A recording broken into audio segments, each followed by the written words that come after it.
Journey of love. രചന നിലാവിൻ്റെ കൂട്ടുകാരി. അവതരണം സാലിം കരുളായി. വൈകിട്ട് ആര് സ്കൂൾ കഴിഞ്ഞ് വീട്ടിലെത്തുമ്പോൾ കാണുന്നത് ഉമ്മറത്തിരിക്കുന്ന മാലതിയെയും ജയനിയും ശ്രേയയുമാണ്. അവരുടെ മുകളിൽ സന്തോഷം കൊണ്ട് വിടർന്നിട്ടുണ്ട്. അവർ കാര്യമായ എന്തോ ചർച്ചയിലാണെന്ന് കണ്ടതും ആരും അവരെ ശ്രദ്ധിക്കാത്ത ഉള്ളിലേക്ക് പോയി. ഡീ പെട്ടെന്ന് മാലതിയുടെ വിളി കേട്ടതും ആരും എന്തെന്ന രീതിയിൽ തിരിഞ്ഞു നോക്കി. എന്താടി ഞങ്ങളിവിടെ ഇരിക്കുന്നത് നീ കണ്ടില്ലേ? തങ്ങളെ ശ്രദ്ധിക്കാതെ പോകുന്ന ആരുവിനെ കണ്ട മാലതി ദേഷ്യത്തിൽ ആരുവിനോട് ചോദിച്ചു. കാണാതിരിക്കാൻ എൻ്റെ കണ്ണിന് കുരുവൊന്നുമില്ല വല്യമ്മേ. ആരുവിൻ്റെ മറുപടി കേട്ട് മാലതിക്ക് വിറഞ്ഞു കയറിയതും ജയൻ അവരുടെ കയ്യിൽ പിടിച്ച് അവരെ അടക്കിയിരുത്തി. ഡേയ്, എൻ്റെ മക്കളുടെ കല്യാണം ഉറപ്പിച്ചു. അടുത്ത മാസം ആദ്യത്തിലുണ്ടാകും. മണിമംഗലത്തുകാരുടെ ആലോചനയാണ്. മാലതി ഇത്തിരി ഗർവോട് ആരുവിനോടായി പറഞ്ഞു. അത് കേട്ട് ആരുവിൻ്റെ മുഖവും വിടർന്നു. ഷാരോണ് ദേവുനെ കിട്ടിയെന്ന് ആലോചിച്ചപ്പോൾ അവൾക്ക് സന്തോഷം തോന്നി. പക്ഷേ ആ സന്തോഷത്തിന് നീർക്കുമിളിയുടെ ആയുസേ ഉള്ളായിരുന്നു. കൂടെ ശ്രേയയുടേതും ഉറപ്പിച്ചു. ചെക്കനെ നീ അറിയും, മണിമംഗലത്തെ ദേവതത്തിനാ. മാലതി ഇത്തിരി അഹങ്കാരത്തിൽ പറഞ്ഞതും അവർ പറഞ്ഞത് കേട്ട് ആരും ഞെട്ടി. ഒരു നിമിഷം കേട്ടതൊന്നും സത്യമാകരുത് എന്ന് അവൾ കൊതിച്ചു. എന്നാൽ ആരുവിൻ്റെ മുഖഭാവം കണ്ട് ശ്രേയയുടെ മുഖത്ത് വിജയപൂഞ്ചിരി തെളിഞ്ഞു. സത്യാണ് വല്യമ്മേ. ആര് കേട്ടത് സത്യമാണെന്ന് ഉറപ്പിക്കാൻ വേണ്ടി ചോദിച്ചു. പിന്നെ ഞാൻ എന്തിനാടി കൊച്ചെ നിന്നോട് കള്ളം പറയുന്നത്? അവരിപ്പോൾ വിവാഹത്തീയെ ഉറപ്പിച്ച് വിളിച്ചു വെച്ചതേ ഉള്ളൂ. ആ ചെറുക്കൻ്റെ സമ്മതം തന്നെയാണ്. മാലതി പറഞ്ഞത് കേട്ട് ആരുവിൻ്റെ ഉള്ളിൽ വല്ലാത്ത നോവ് തോന്നി. അവരുടെ മുന്നിൽ കരയാതിരിക്കാൻ വേണ്ടി ആര് വേഗം ഉള്ളിലേക്ക് നടന്നു. ജേട്ടാ, വല്ല ഗതികെട്ട ചെക്കന്മാരെയൊക്കെ കണ്ടുപിടിച്ച് വേഗം ആ പെണ്ണിനെ ഇവിടുന്ന് ഒഴിവാക്കി വിടണം. കണ്ടില്ലേ അവളുടെ അഹങ്കാരം? അവരുടെ പൊങ്ങച്ചൻ പറച്ചിൽ കേൾക്കാൻ നിൽക്കാതെ ആര് പോയത് കണ്ട് മാലതി പറഞ്ഞു. കുറച്ച് കഴിയട്ടെ, അങ്ങനെ പെട്ടെന്ന് ഒഴിവാക്കാൻ പറ്റില്ല അവളെ. താടി ഉഴിഞ്ഞുകൊണ്ട് മനസ്സിൽ പലതും കണക്ക് കൂട്ടിക്കൊണ്ട് ജയൻ പറഞ്ഞു. ആ മോള് വന്നോ? എന്താ മുഖം വല്ലാതിരിക്കുന്നേ? റൂമിലേക്ക് കയറി വന്ന ആരുവിനെ കണ്ട് ബുക്ക് വായിച്ചു കൊണ്ടിരുന്ന മീരാദിയോടെ ചോദിച്ചു. ഒന്നുമില്ലമ്മേ, നല്ല തലവേദന. ആരും മീരയ്ക്ക് മുഖം കൊടുക്കാതെ അത്രയും പറഞ്ഞുകൊണ്ട് ബാഗ് ടേബിളിൽ വെച്ച് വേഗം ബാത്റൂമിൽ കയറി. എൻ്റെ കണ്ണ, വല്യമ്മ പറഞ്ഞ സത്യാണോ? ദേവയുടെ സ്നേഹ വിവാഹം കഴിക്കൂ. എന്നെയല്ലേ ദേവേടിന് ഇഷ്ടം? എന്നെ പറഞ്ഞ് ദേവയുടെ സ്നേഹം സ്വീകരിക്കൂ. എന്തായാലും ദേവേടിനോട് തന്നെ ചോദിക്കണം. ഇവർ പറഞ്ഞ സത്യമല്ലെങ്കിലോ? ആര് സ്വയം മനസ്സിൽ പറഞ്ഞ് വേഗം ഫ്രഷായി ഡ്രസ്സ് മാറ്റി പുറത്തേക്ക് ഇറങ്ങി.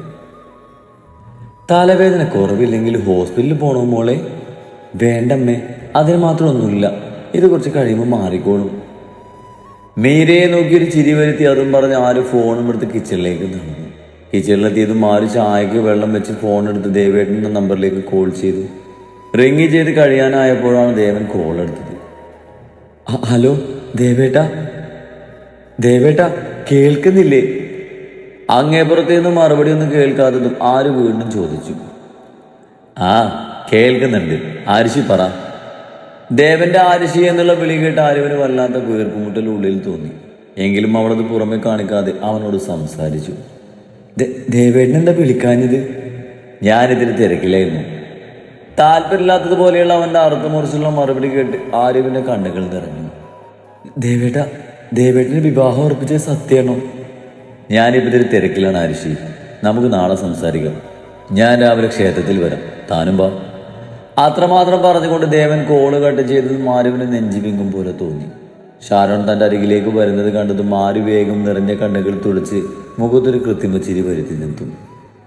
ആരുസേ, നിറഞ്ഞ ചിരിയോടെ ഷാരോൺ വിളിച്ചതും ആരുവും വരുത്തി തീർത്ത ചിരിയോടെ മുഖമുയർത്തി അവനെ നോക്കി. നീ അറിഞ്ഞോ, ഞങ്ങളുടെ വിവാഹം ഉറപ്പിച്ചു. കൂടെ ശ്രേയയുടേതും ഉറപ്പിച്ചു, ദേവുവിൻ്റെ ചേട്ടനുമായിട്ട്. ഷാരോൺ പറഞ്ഞത് കേട്ട് ആരും ഞെട്ടി. കാരണം ഇത്രയും നേരം അവൾ വിശ്വസിച്ചില്ലായിരുന്നു. ദേവൻ ഒരിക്കലും തന്നെ ചതിക്കില്ല എന്നായിരുന്നു. പക്ഷേ ഷാരോൺ തന്നോട് കളവ് പറയില്ലെന്ന് ആരുവിന് ഉറപ്പായിരുന്നു. ശരിക്കും ശ്രേയയുടെ വിവാഹം ഉറപ്പിച്ചോ? ആരൊന്നോട് ഉറപ്പിക്കാനായിട്ട് ചോദിച്ചു. സത്യമാണ്, ഉടൻ തന്നെ കല്യാണം ഉണ്ടാകും. പിന്നെ ഷാരോൺ ബാക്കി പറയാൻ തുടങ്ങുമ്പോഴാണ് അവൻ്റെ ഫോൺ റിങ് ചെയ്തത്. സ്ക്രീനിൽ ദേവു എന്ന് കണ്ടതും ഷാരോൺ ആരോട് പറഞ്ഞ് കോളെടുത്ത് അവിടുന്ന് പോയതും ആര് തളർച്ചയോടെ നിലത്തേക്കിരുന്നു. എന്താ കണ്ടാത്? ശരിക്കും ദേവയുടെ സമ്മതിച്ചോ? എനിക്കൊന്നും മനസ്സിലാകുന്നില്ലല്ലോ. ആരും ഉയർന്ന മനസ്സോടെ മുട്ടുകാലിൽ മുഖം പൂഴ്ത്തിയിരുന്നു. ഡേ പെട്ടെന്ന് മാലതിയുടെ വിളി കേട്ടെന്ന് മാരൻ ഞെട്ടി മുഖം പോയിട്ട് നോക്കി. ആരെ സ്വപ്നം കണ്ടോണ്ടിരിക്കാടി ആസത്തെ നീ? ചോറ് കാലം തെളിച്ച് തൂങ്ങുന്നത് നീ കണ്ടില്ലേ? അയ്യോ വലിയമേ, ഞാൻ തലവേദന എടുത്തപ്പോ. നിന്റെ ഒരു തലവേദന മര്യാദക്ക് എല്ലാം ഉണ്ടാക്കി എഴുതി വെക്ക്. ആരുവിനൊന്ന് ദേഷ്യത്തിൽ നോക്കി അതും പറഞ്ഞ് മാലതി പോയതും ആര് വേഗം തന്നെ ബാക്കിയുള്ള പണികളെല്ലാം തീർത്ത് ഭക്ഷണം ടേബിളിൽ എടുത്ത് വെച്ച് മീരക്കുള്ളതും എടുത്ത് റൂമിലേക്ക് പോയി. നിന്റെ തലവേദന ഇനിയും മാറില്ലേ മോളെ? ആരുവിന്റെ മുഖം വല്ലാതിരിക്കുന്നത് കണ്ട് സങ്കടത്തോടെ മീര ചോദിച്ചു. ചെറിയ കുറവുണ്ട്. പുഞ്ചിരി വരുത്തി തീർത്ത് മീരക്ക് ഭക്ഷണം നൽകിക്കൊണ്ട് ആര് പറഞ്ഞു. ഹോസ്പിറ്റലിൽ പോണോ? വേണ്ടമ്മേ, അതിന് മാത്രമൊന്നുമില്ല. കുറവില്ലെങ്കിൽ പറയണേ. അല്ല, നീ കഴിക്കുന്നില്ലേ? വേണ്ടമ്മേ, വിശപ്പില്ല. അത്രമാത്രം പറഞ്ഞ ആരും മീരക്കുള്ള ആഹാരവും മരുന്ന് നൽകി കിച്ചണിൽ പോയി. എല്ലാവരും കഴിച്ചു വെച്ച് പോയ പാത്രങ്ങളെല്ലാം കഴുകി അടുക്കളയൊതുക്കി പോയി കിടന്നുവെങ്കിലും അന്നത്തെ രാത്രി ആരുവിന് ഉറങ്ങാൻ സാധിച്ചില്ല. രാവിലെ പതിവിലും നേരത്തെ എണീറ്റ് ആ വീട്ടിലെ പണികളെല്ലാം തീർത്തു. ഇന്നെന്താ മോൾക്ക് ഇത്ര തിരക്ക്? ഇന്ന് സ്കൂളില്ലല്ലോ, പിന്നെന്താ? മീരയെ ഫ്രഷാക്കി കൊണ്ടുവന്നിരുത്തി ധൃതിയിൽ ഡ്രസ്സും എടുത്ത് ബാത്റൂമിൽ പോകുന്ന ആരുവിനെ കണ്ട് മീര ചോദിച്ചു. ക്ഷേത്രത്തിൽ പോകാനുണ്ടമ്മേ. ആരു ബാത്റൂമിൽ കയറുന്നതിനിടയിൽ മീരയെ നോക്കി പറഞ്ഞ് ഫ്രഷായി വന്നതും ആര് വേഗം മീരയുടെ നല്ല സെറ്റ് സാരി എടുത്ത് റെഡിയായി മീരയുടെ യാത്ര പറഞ്ഞ് ക്ഷേത്രത്തിലേക്ക് ഇറങ്ങി. എന്റെ കണ്ണ, കേട്ടതൊന്നും സത്യല്ലെന്ന് ദേവേട്ടൻ പറയണേ. നിനക്കറിയില്ലേ ദേവേട്ടൻ എൻ്റെ ജീവനാണെന്ന്? ദേവേട്ടൻ എന്നെ അകത്തല്ലേ കണ്ണ? ഭഗവാന് മുന്നിൽ കൈകൾ കൂപ്പി പ്രാർത്ഥിക്കുമ്പോൾ ആരുവിന്റെ കണ്ണുകൾ നിറഞ്ഞു. പൂജാരി പ്രസാദം കൊടുത്തതും ആരും അതും വാങ്ങി പുറത്തേക്ക് നടന്നു. ഇലച്ചീനിൽ നിന്നും ചന്ദനം വിരലിൽ തൊട്ടെടുത്ത് ആര് നെറ്റിയിൽ ചാത്തി പൂവെടുത്ത് മുടിയിൽ ചൂടി മുന്നോട്ട് നടക്കുമ്പോഴാണ് ആൽത്തറയിലിരിക്കുന്ന ദേവനിൽ അവളുടെ മിഴികളുടക്കിയത്. ദേവനെ കണ്ടതും ഉള്ളിലെ സംഘർഷങ്ങൾ അടക്കി ഒരു പുഞ്ചിരിയോട് ആരും അവൻ്റെ അടുത്തേക്ക് നടന്നു. ദേവേട്ടൻ വന്നിട്ട് ഒത്തിരി നേരമായോ? വിരലിൽ ചന്ദനം തൊട്ടെടുത്ത് ദേവന്റെ നെറ്റിയിൽ ചാത്താൻ ഒരുങ്ങിക്കൊണ്ട് ആര് ചോദിച്ചു. ഇനി ഇങ്ങനെയൊന്നും വേണ്ട ആരുഷി, ആളുകൾ കണ്ടാൽ തെറ്റിദ്ധരിക്കും. ആരുവിന്റെ കയ്യിൽ പിടിച്ച് തടഞ്ഞുകൊണ്ട് ദേവൻ പറഞ്ഞു. ദേവേട്ട, എന്താ ഇങ്ങനെയൊക്കെ പറയുന്നത്? ആരുഷി, അടുത്ത മാസം 1 എൻ്റെ വിവാഹമാണ്. ദേവേട്ട, ദേവൻ പറഞ്ഞത് കേട്ട് ആരും ഞെട്ടലോട് വിളിച്ചു. എല്ലാരും കൂടി എന്നെ കളിപ്പിക്കല്ലേ, സത്യമല്ലല്ലോ ഇതൊന്നും.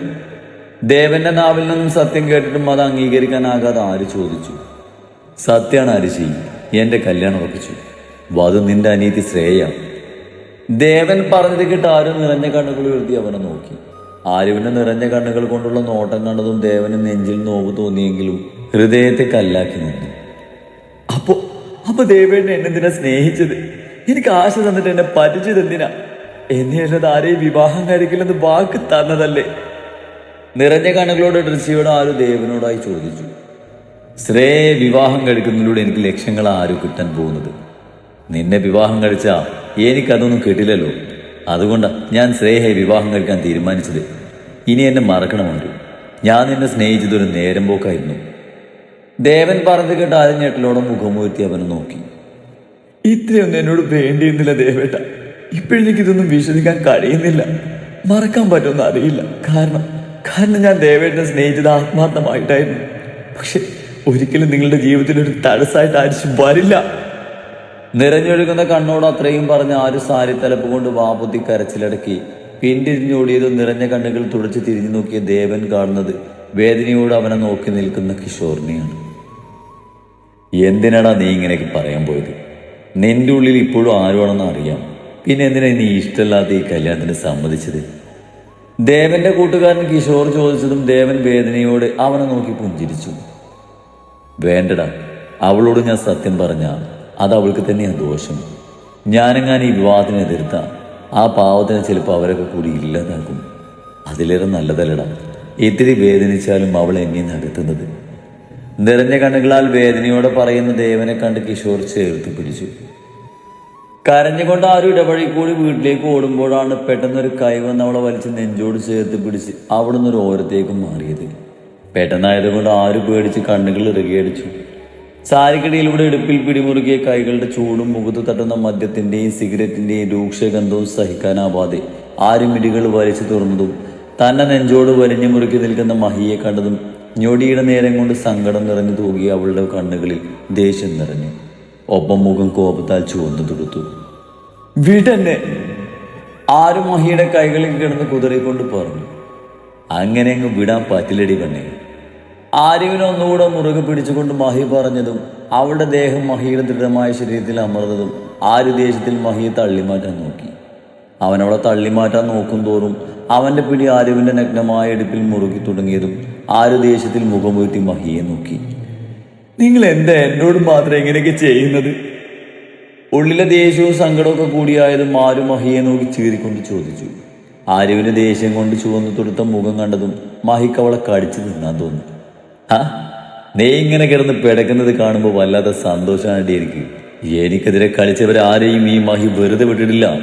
പിന്നെ നിന്നെ ഞാൻ വെറുതെ വിട്ടത് ഇതുപോലെ എനിക്ക് വേണ്ടപ്പോ ആസ്വദിക്കാനാ.